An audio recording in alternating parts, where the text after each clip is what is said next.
Welcome. My name is Seth Rosenzweig. I am the soccer equipment director for the soccer program for BAA. Will Easton, our soccer commissioner, is on his way. He's coming from his own family event, so he'll probably be here in about 10 minutes. So we wanted to get started, first of all, saying thank you so much to all of you. This program cannot run without you. We understand you're giving up, you're committing some time. I can't even begin to put into words the effect it has on these kids every year, including my own children, who are all still playing. They're all older now, but they started in this program younger. And if it wasn't for great coaches, was not always me, to do this, I don't know that they all would still want to play every year. So first of all, thank you so much for that. While Will is getting here, I wanted to talk about equipment pickup. And so after you are done with the coaches clinic, you will walk up to the shack and we will do equipment pickup. Couple of changes from if you have done this in the past or from last year. You will see I've taped 2 on the outside of the building, and when you get in, 2 on the inside of the building. There are QR codes. Scan it with your phone. It will take you to a Google form that you will fill out. You will not be able to fill out everything until you get all your equipment. It will ask for a first aid kit number. It will also ask for a bag number, which is printed on every bag.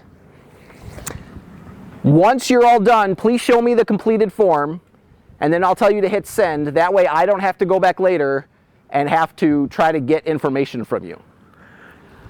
Let me first talk to the mini mites coaches. When you pick up your bag, and I guess this is kind of true for everybody, inside your bag you're going to find 9 balls. Okay? I just happened to grab this one because I didn't have time to blow up more balls tonight. These are actually size 4 balls. You guys will be using size 3. But it should have 9 balls in there. There should be 2 cones, 8 discs. There should be a little baggie with a whistle and 2 pump needles. There should be 9 pennies. And somewhere in here there's a pump. Unless my children made a mistake. My children might have made a mistake. This is why when you pick it up, I want you to double check these things. So I can get them for you tonight and then you don't have to come back for it. Also, inside you will get 1 pop-up net. Every team, you'll see them laying on the ground. You'll see them in a big blue container. In each container are 2 nets. Please only take 1 net. That is so that no matter who you are playing, there are always 2 nets showing up, right? For mini mites, and Will and those guys will talk more about this, you guys, when you get to the field, you will not go the long way of the field. You will actually go the horizontal way and you will split fields, okay? There are no goalies in the mini mite level. Will's going to talk more about the rest of it. But please get your stuff tonight. Just like you, I am also coaching. I am coaching 2 teams on 2 different levels. I coach every night of the week. So, I also work a full-time job like probably most of you. So, if you do not get all your stuff tonight and then you have to call me and say, great, when can I come get my stuff? We have to try to figure that out. Okay, that is all that stuff. Also, mites coaches, the only difference between what I just told the mini mites is you will not take a pop-up net. You, however, in your bag will also find 2 pairs of goalie gloves, a size 4 and a size 5. If for some reason you get a team and you have a kid that's, as big as me or you or whatever, and you need a bigger size or whatever, email me, whatever, we'll get that taken care of for you. Also, mites coaches, you will pick 1 goalie shirt. They're laid out on the table. You can look at their sizes. Do your best to guesstimate. Again, if you take one and then you get to your team the first night and you find out, hey, I got a kid that's bigger than Will, right? Okay, let me know and we'll get you a second shirt. If I let you everybody take multiple shirts tonight, I run out. That's why we make you wait till if you need something extra. I think that's everything from the equipment level. I will ask the question now before we move on to other things. Are there any questions about equipment pickup? Yes? Do head coaches and assistant coaches pick up? Oh, that was a great question. See, I asked this because then everybody reminds me of the stuff I forget about. Also, no matter what level you are at, when you get your stuff, please tell me if you need a coach's shirt. Both head coaches and assistant coaches should get coach's shirts. I have, they are men's sizes, but I do have from small all the way up to, I think 3X is the biggest one we got. I should have plenty, so you just got to come tell me, we'll get them to you. If you are here, I don't know, but let's just say you're the head coach and your assistant coach isn't, but you know the assistant coach and I know they're a large, and you want to grab that for them tonight, great. The other thing I was going to tell you about is jerseys or shirts. Shirts, first of all, if you've done this before, once again, we are printing names on every shirt for you so you don't have to do it. However, that means they're not ready tonight. They just went to the printers.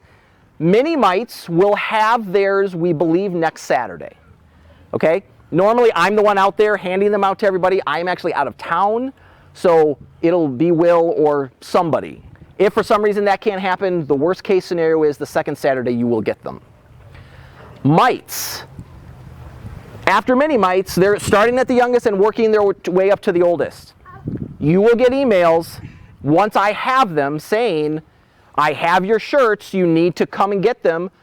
Generally what we've done is I'll say, hey, great, I'll be at the Shack on Friday from 5 to 7 or whatever.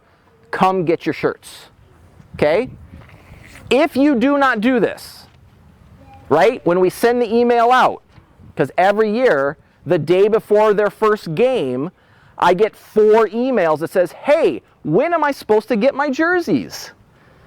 And I don't respond to them this way, but I generally say, well, we've sent out, 5 or 6 emails saying we have equipment pickup times. That's probably when you should have done it, right? Otherwise, again, you're at the mercy of my schedule. And I do try to be accommodating, but I can only do so much.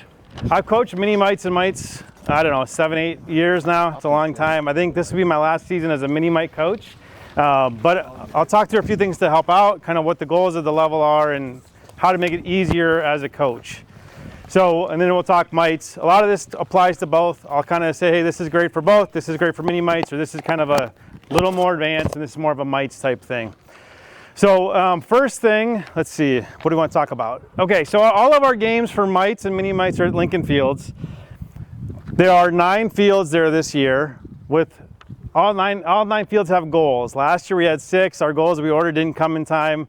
They're all there. Seth and Paul and I and some family members set them up last weekend, so they're there. This was great. One thing that we need to be a little bit kind of patient on is the city basically starts their fall field prep on September 1st. So basically, we all know we start tomorrow or Saturday, which is not September 1st. So anything they can get to before September 1st is basically them going above and beyond.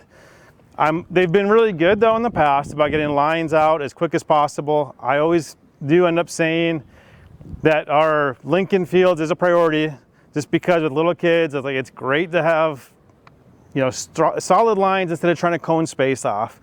My guess is this week we'll probably have to use cones, just kind of the way it goes. Hopefully by Saturday, we at least have lines in place. For our Mini Mites, we are programming in that first Saturday is a practice day. It's really good to get right in the scrimmages, but the one practice day we did that last year for the first time, it wasn't a bad chance to try to just work with the kids a little more hands-on. Otherwise, for our Mini Mites program, the first roughly 30 minutes, I say roughly 30 minutes because sometimes just depending on teams, it takes more than 30 minutes to get through the scrimmage time. But roughly the first 30 minutes kind of warm up some of the drills and that we'll show, and then you get to scrimmage the other team for 30 minutes. Mini Mites and Mites, we're not keeping tracks of wins or losses. Some of the kids might count goals, that's fine. Certainly as coaches, we don't need to encourage that. It's more about just kids' involvement, learning the game. So Mites is simple. They're going to be permanent goals in place. Essentially, we'll run the long the length of the field. At some point, ideally, everything gets painted, which is great. Our mini mites is different. Each coach will have one of these goals. We run our mini mites program from sideline to sideline just because the length of the field was way too big for the little kids. So we made that change a couple of years ago. The other thing with our mini mites is we don't have a goalie. Obviously with the goal this size, a goalie basically would take up the whole net. So no goalies for our mini mites level. We do have a goalie for our mites level.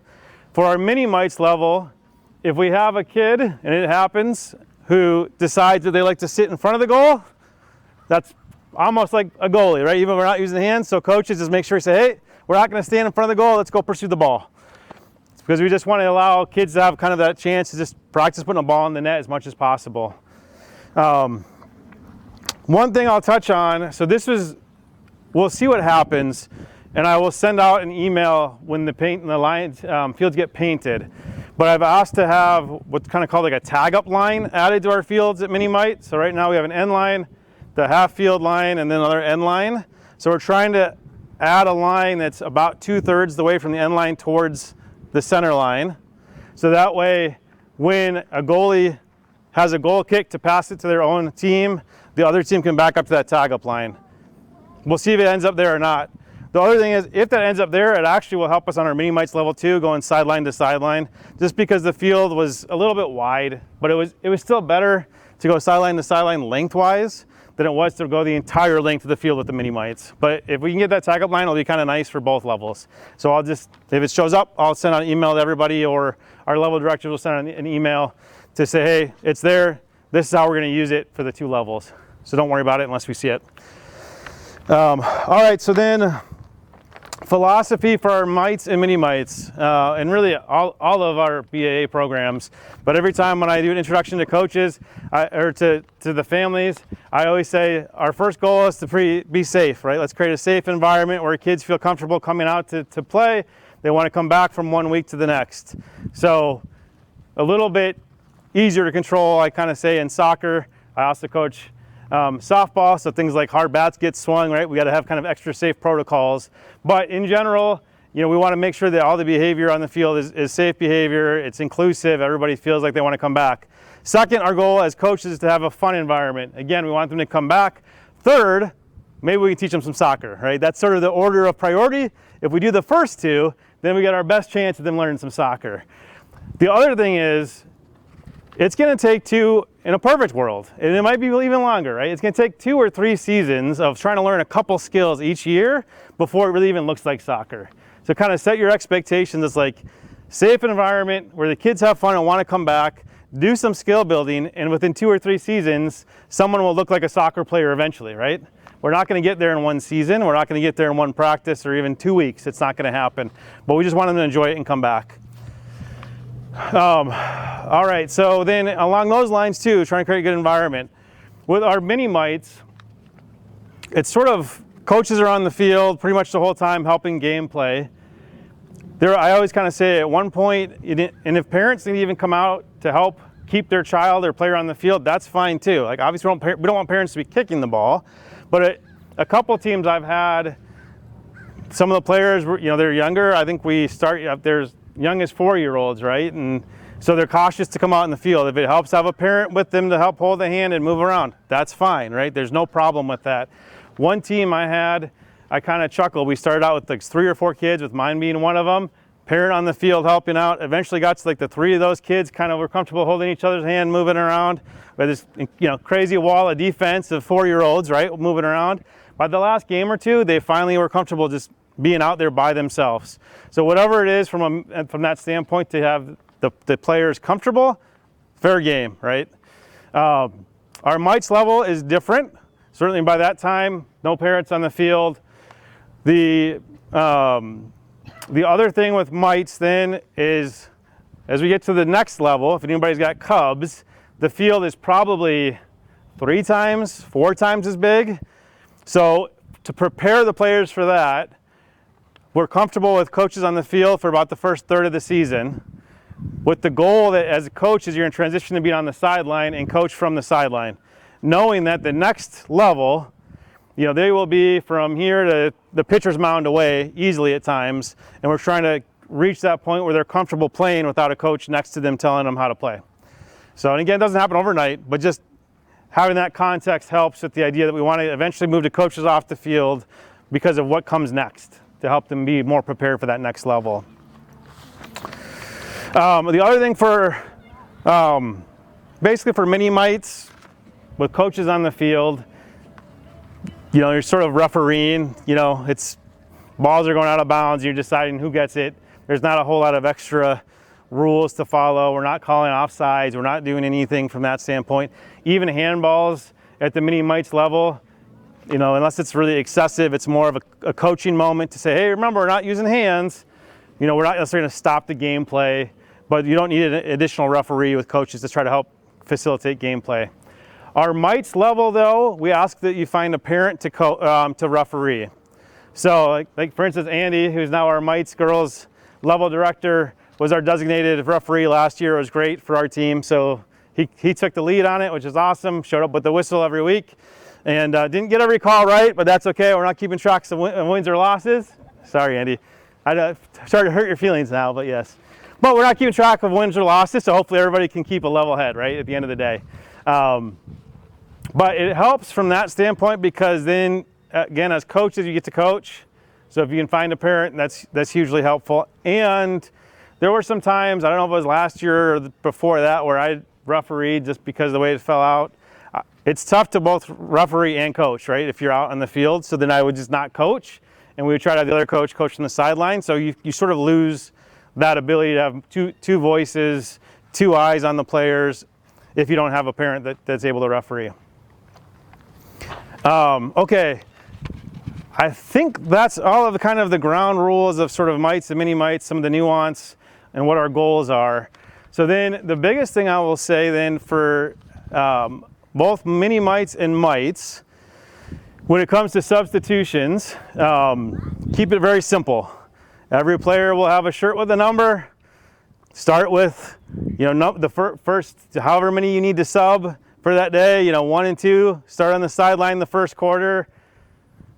Do your math as to how many kids you have, how many substitutions you need, roughly every minute and a half, whatever it is.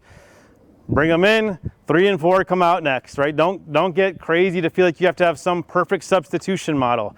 Then typically the second period or second quarter, all right, 1 and 2 started out, I'm gonna start with 3 and 4 out, right? And then you're just gonna rotate them through. Just keep it simple. I've seen at times coaches have clipboards and they take, you know, a minute to figure out who's supposed to be in and who's out. And if that's, I mean, if you think that's the best approach for you and you want to put that extra work in, that's great. But I like to think more about how do I keep kids moving and engaged, and less about, wait, did I put number 7 in yet or not? It's like, just go through the lineup. That's the easiest way for both the mini mites and mites. Just make it simple for you and your other coaches. Any questions about mites or mini mites? Okay. Did I miss anything, Andy? Okay. I guess my name's Andy Rodering. I'm the mites level director for the girls. You guys got a quarter of you have gotten emails from me probably. The only thing I think you've got everything largely. The only bit I would add, at least from the mites level, at least my part that I'm directing, at the mites level, and probably at the mini mites as well, you see a lot of beehiving. Yeah. So girls swarming the ball. We're trying to come up with creative brainstorming ideas of how to prevent this, and we haven't found the right one yet, but we've got some ideas. So at our level, I'm probably going to send out another email to the crew of coaches of some things maybe we want to try as an experiment. So look for my email. Kind of the thought being to try to keep the defensive players on the defensive side and the offensive players on the offensive side. It really only might work if both teams are playing by the same rules.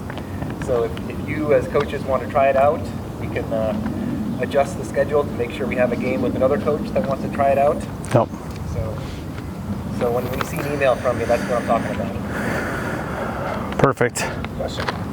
You referenced quarters, and the games are scheduled for an hour. How long do you want the games to be? Is there supposed to be a warm-up time? Or? Good question. So so basically for our practice times, and they're in the schedule, they'll say practice, basically show up right at that time or a few minutes early, make sure cleats are on, whatever it is. and that's your play time for about an hour. For games, the game start time is the game start time. So if you're going to do warm up, for our mites specifically, if you as the coach want to do warm up, which most probably do, then you have to tell your team 15 minutes early, 30 minutes early, so that way you start that game on time. Again, there's some flexibility, right? It's not like it's this hard rigid, but as the season progresses, the sun goes down earlier, and so even a 3-minute start, delayed start can be much tougher for the last 3 minutes of the game as the sun starts to drop. But for our mini mites, like I say, you kind of start to get a feel for, depending on the year, it's like we start right at the half-hour mark and we seem to be a minute or two late. Sometimes it's like, boy, we're having trouble getting the fourth quarter in. Maybe we should start 25 minutes in and do 25 minutes of warm-up. So just kind of get a feel. Let's say somebody on your team, a kid doesn't show up with like... If they don't show up? No, like the equipment, like they don't have like cleats or shin guards. Are they allowed to play? Yeah, good question. So we need shin guards. If for some reason somebody's having trouble getting shin guards, let us know and we'll try to find something. They do not need cleats. They can be in tennis shoes. It's not a huge disadvantage necessarily at this age. I mean, I always have at least a kid or two that doesn't have cleats. I chuckle my kids because we scramble from one thing to the next. It's like, at least the first practice, they probably don't have cleats that fit, so they don't have cleats yet. As we're thinking about, but they can play in tennis shoes, yep.